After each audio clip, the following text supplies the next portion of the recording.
Hi guys, today I'm giving you 3 tips on how to try and hold out for a draw when your opponent is storming down the board with more pawns than you've got. It can be a very scary thing, so this is what you've got to do.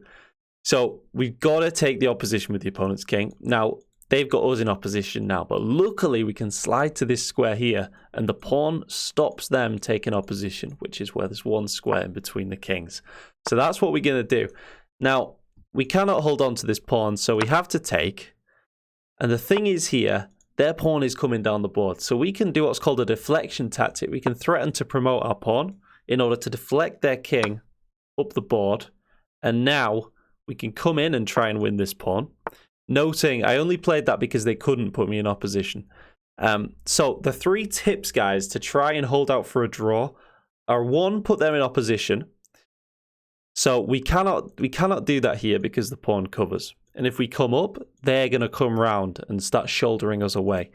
So we actually slide back in this position. If they come up, we put them in opposition. So rule number 1, put them in opposition. Rule number 2, block the pawn.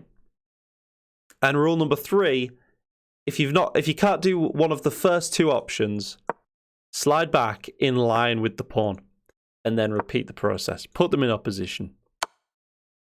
Block the pawn. So they've got us in opposition. So we slide back in line with the pawn. And this will always give you your best chances of creating a draw. Again, blocking the pawn.